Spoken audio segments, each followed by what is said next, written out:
সুপ্রিয় দর্শক, আসসালামু আলাইকুম। পবিত্র কোরআনে সূরা আল ইমরানে স্পষ্টত উল্লেখ আছে, আল্লাহ যাকে ইচ্ছা সম্মান দান করেন এবং যাকে ইচ্ছা অপমানিত করেন। নিশ্চিতভাবে কোরআনের এই আয়াতের উপরও বয়ান করেছেন মুফতি আমির হামজা, যিনি পরবর্তীতে জামাতের নমিনেশন নিয়ে এমপিও হয়েছেন।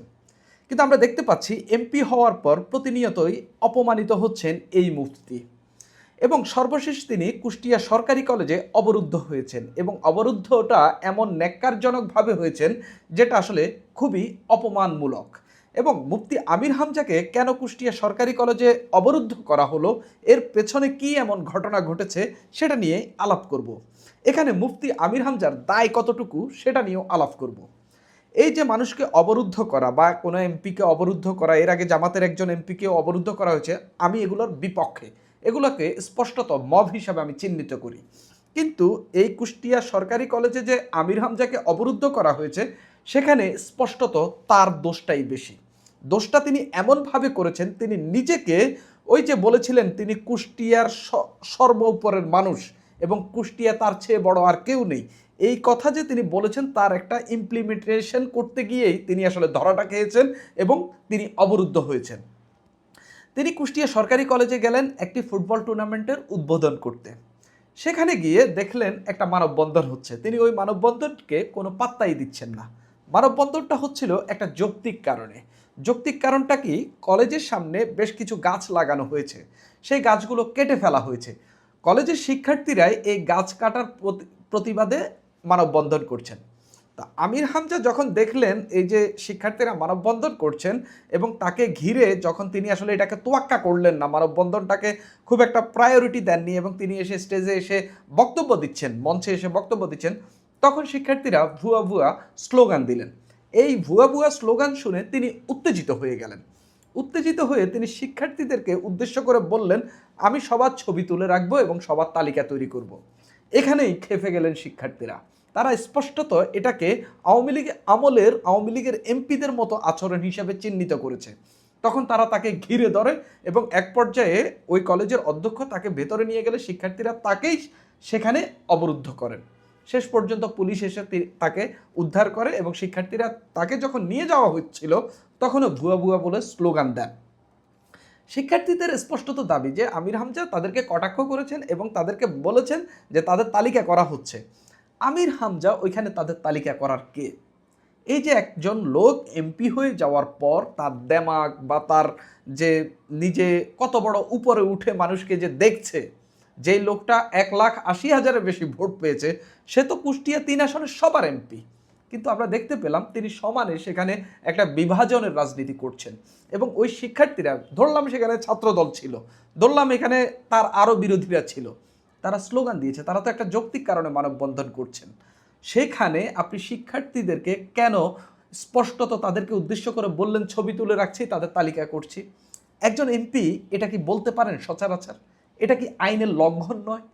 অবশ্যই এটা আইনের লঙ্ঘন। এবং যখন শিক্ষার্থীরা আন্দোলন করছেন একটা যৌক্তিক কারণে, তখন সেই আন্দোলনে গিয়ে এরকম কথাটা বলাটাই খুবই অন্যায়।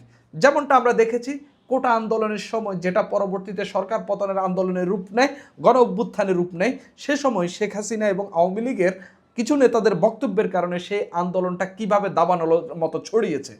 ঠিক শিক্ষার্থীদের একটা প্রতিবাদ স্বরূপ মানববন্ধনে তিনি এই কথাটা বলেই তিনি নিজেকে নিজে অবরুদ্ধ করে ফেলেছেন।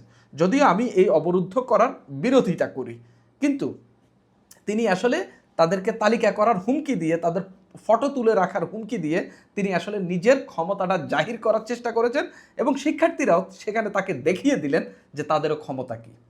মুফতি আমির হামজা এর আগে তিনি যখন এমপি নির্বাচিত হলেন, তিনি বললেন কুষ্টিয়ায় সর্ব উপরের মানুষ তিনি, কুষ্টিয়ার উপরওয়ালা তিনি, অর্থাৎ তিনি ক্ষমতার প্র্যাকটিস শুরু করলেন। কুষ্টিয়ায় তিনি কুষ্টিয়া 3 আসনের সর্ব উপরের মানুষ বলে তিনি নিজে যে কত প্রভাবশালী, নিজে যে কত ক্ষমতাশালী, তিনি যে ডিসিএসপি, তারপরে হচ্ছে সেখানকার সাধারণ জনগণের উপরের মানুষ, সেটা তিনি বুঝিয়ে দিলেন। এর মধ্য দিয়ে মানুষের মধ্যে কিন্তু একটা মেসেজ গেছে। মানুষ বুঝে নিয়েছে এই লোকটাকে আমরা ভোট দিয়ে এমপি করেছি। সবাই তাকে ভোট দেয়নি, কিন্তু সেখানকার 1,81,000 মানুষ তাকে ভোট দিয়েছে। আমি ধরে নিলাম বেশিরভাগই জামাত এবং এনসিপির লোক এবং জামাতকে পছন্দ করা বা জামাতের ভোটাররাই তাকে ভোট দিয়েছেন। এর বাইরে ওয়াজ করেন হিসাবে তার একটা ভক্ত গ্রুপ রয়েছে, ধরলাম সবাই তাকে ভোট দিয়েছেন। এই 1,81,000 মানুষের বাইরে যারা তাকে ভোট দেননি তিনি তো তাদেরও এমপি, তাদের প্রতি কেন তার শ্রদ্ধাবোধ থাকবে না?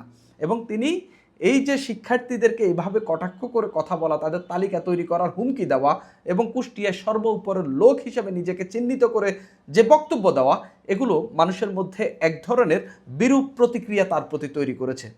আমি খোঁজ নিয়ে যেটা জানতে পেরেছি, কুষ্টিয়ায় আসলে তাকে খুব আহামরি মানুষ এখন আর পছন্দ করে না, যেটা ভোটের সময় করেছে। এমনকি জামাতের সেখানকার নেতারাও তাকে পছন্দ করে না। তার বেশ কিছু বক্তব্যের কারণে জামাতের সেখানকার জেলা আমির, উপজেলা আমির যারা আছেন তারা বেশ কয়েকবার তাকে সতর্ক করেছে। জামাতের কেন্দ্র থেকেও তাকে চিঠি দিয়ে সতর্ক করেছে। কিন্তু আমরা দেখতে পেলাম তার লাগামহীনতা, যেন তিনি এক পাগলা ঘোড়ার মতো তিনি ছুটে চলেছেন, যার লাগাম কেউ লাগাতে পারছে না। এমনকি তার দল জামাতও তার মুখে লাগাম দিতে পারছে না। তিনি বলেছেন তিনি ভালো হয়ে যাবেন, তিনি ঠিকভাবে থাকবেন, কথাবার্তা সতর্কভাবে বলবেন। কিন্তু তিনি শিক্ষার্থীদেরকে উদ্দেশ্য করে বলছেন যে আমি ফটো তুলে রাখছি এবং আমি তালিকা তৈরি করছি। এটা স্পষ্টত একজন মানে ক্ষমতার যে কী পরিমাণ প্র্যাকটিস করছে একজন এমপি, সেটারই একটা বহিঃপ্রকাশ। আপনি আমাকে প্রশ্ন করতে পারেন, বিএনপির এমপিরা কি ক্ষমতার প্র্যাকটিস করছে না? অবশ্যই করছে, সবাই ক্ষমতার প্র্যাকটিস করবে। কিন্তু এরকম সচরাচর বক্তব্য কি সবাই দিয়েছেন? সবাই দেননি। মুফতি আমির হামজাই দিচ্ছেন। তিনি এর আগে আরও যেসব বক্তব্য দিয়েছেন, যেমন ধরেন যে নির্বাচনের আগের বক্তব্য, বেগম জিয়ার ছোট ছেলে যিনি মারা গেছেন আরাফাতুর রহমান কোকোর নামকে নিয়ে তিনি কিভাবে ব্যঙ্গ করে বক্তব্য দিয়েছেন ওয়াজ মাহফিলে বসে। তিনি বিদ্যুৎ ও জ্বালানি মন্ত্রী ইকবাল হাসান মাহমুদ টুকুকে নিয়ে কি বিরূপ মন্তব্য করেছেন, যেটা নিয়ে সিরাজগঞ্জে মামলাও হয়েছে। এবং এমন একটি সেন্সিটিভ বক্তব্য তিনি ইকবাল হাসান মাহমুদ টুকুকে নিয়ে দিয়েছেন, যেটা আসলে ধর্মীয় একটা দাঙ্গা তৈরি করতে পারে। এবং একজন লোক, বাংলাদেশে যেখানে 90% বেশি মানুষ মুসলিম, সেখানে একজন ব্যক্তিকে এভাবে ধর্মীয়ভাবে কটাক্ষ করে বা এরকম ভুল বক্তব্য দেওয়াটা আসলে ওই লোকটার ইমেজ বলেন, সামাজিক অবস্থান বলেন এবং তার রাজনৈতিক অবস্থান বলেন, সেটা কত নিচে নামিয়ে আনতে পারে সেটার নিশ্চয়ই তিনি জেনে বুঝেই দিয়েছেন। কিন্তু এই লোকটা এরকম লাগামহীন কথা বলে যাচ্ছেন। এর আগে তিনি যে ওই যে ডিসিদের নিয়োগ নিয়ে যে কথা বললেন, পরবর্তীতে ছাত্র দলের এক নেতা সেটা নিয়ে তাকে আইনি নোটিশ দিলেন, তিনি কোনো জবাব দিতে পারলেন না এবং তার কাছে আসলে কোনো তথ্য নেই। কিন্তু তিনি একজন এমপি হয়ে তিনি ঢালাওভাবে সেই বক্তব্য দিয়ে দিলেন। এর আগে আপনাদের নিশ্চয়ই মনে আছে জাহাঙ্গীরনগর বিশ্ববিদ্যালয় নিয়ে তিনি কথা বলেছেন, যেটা নিয়ে পরবর্তীতে তিনি ক্ষমাও চেয়েছেন, যে সেখানে শিক্ষার্থীরা সকালে উঠে নাকি মদ দিয়ে মুখ ধুতেন, তিনি নাকি সেটা দেখেছেন, সেটা নিয়ে তিনি ক্ষমা চেয়েছেন। ডাকসুর নিয়ে তিনি কথা বলেছেন, আজান দিতে দেওয়া হয়নি দীর্ঘদিন, সেটা নিয়ে একটি হলে, সেটা নিয়ে তিনি বিরূপ মন্তব্য করেছেন এবং শেষ পর্যন্ত শিক্ষার্থীরা যখন প্রতিবাদ জানালো তিনি ক্ষমা চাইলেন।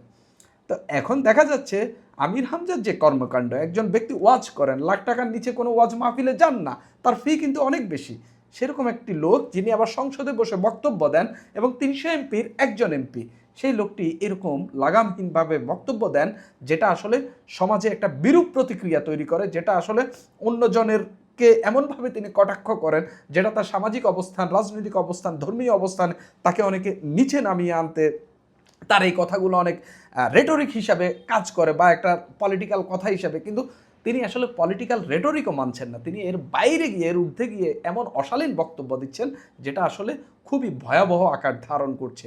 এবং তিনি দিনে দিনে এত পরিমাণ অজনপ্রিয় হয়ে উঠছেন, সম্ভবত জামাতও তাকে আগামীবার আর নমিনেশন দিবে না। এই কুষ্টিয়া যে ঘটনাটি ঘটেছে, তাকে সরকারি কলেজে অবরুদ্ধ করে রাখা এবং সেটাকে অনেকে মবের মতো করে বলছেন, আমিও সেটাকে মব হিসাবেই দেখি, কিন্তু তার বক্তব্যের কারণে এই পরিস্থিতি সৃষ্টি হয়েছে। একজন এমপি এভাবে লাগামহীন কি বক্তব্য দিতে পারে? আমি একটা কথা ভুলে গেছি, সংসদে তিনি 3জন নারী এমপিকে নিয়ে যে বক্তব্য দিয়েছেন ওয়াজে গিয়ে, সংসদের 3জন নারী এমপিকে নিয়ে তাদের ভুড়ি টুড়ি, তারপর তার আশপাশের যে সহকর্মী যারা রয়েছেন সংসদে এমপি, তাদের ভুড়ি নিয়ে তিনি ওয়াজে গিয়ে বক্তব্য দিয়েছেন, যেটার জন্য তাকে দুঃখ প্রকাশ করতে হয়েছে। তো আমির হামজার অবস্থা এমন, মুখ খুললেই দুঃখ প্রকাশ করতে হয়, মুখ খুললেই দুঃখ প্রকাশ করতে হয়। তো এরকম একজন ব্যক্তি আমাদের সংসদে গেছেন, সরকারি টাকায় তিনি সেখানে কথা বলছেন এবং সরকারি সুযোগ সুবিধা পাচ্ছেন, এবং ওইখানকার মানুষেরও বোঝা উচিত যে তারা কত নিম্ন শ্রেণীর একজন মানুষকে এমপি নির্বাচিত করেছেন, যিনি এমপি হওয়ার পর অন্তত 10 বার অপমানিত হয়েছেন। এখন আপনি বলতে পারেন বিএনপি তাকে অপমান করছে, কারণ জামাতের আমিরকে কি বিএনপি অপমান করছে? জামাতের আরও অন্যান্য যারা আছেন, এই যে ঢাকা 12 আসনের এমপি, ঢাকা 14 আসনের এমপি বা এর বাইরে যারা রয়েছেন, তাদেরকে কি অপমান করছে? কুষ্টিয়া তো আরেকজন এমপি রয়েছেন জামাতে, তাকে কি অপমান করছে এভাবে? না, কিন্তু আমির হামজা লাগামহীন কথাবার্তার কারণে এবং তার এমন বাজে কথাবার্তার কারণে তিনি আসলে বিপদে পড়ছেন এবং মানুষের রোষানলে পড়ছেন, যেই রোষানলটা আসলে দিন দিন তার অধপতন ডেকে আনবে এবং মানুষও অনুশোচনা করবে যে এরকম একটা ব্যক্তিকে আমরা ভোট দিয়ে এমপি নির্বাচিত করেছি এবং সংসদে পাঠিয়েছি, এবং জামাতও অনুশোচনা করবে যে এরকম একটা লোককে দাঁড়িপাল্লা দিয়ে নমিনেশন দিয়ে আমরা সংসদে নিয়ে গেছি। সুপ্রিয় দর্শক, এখন এই পর্যন্তই।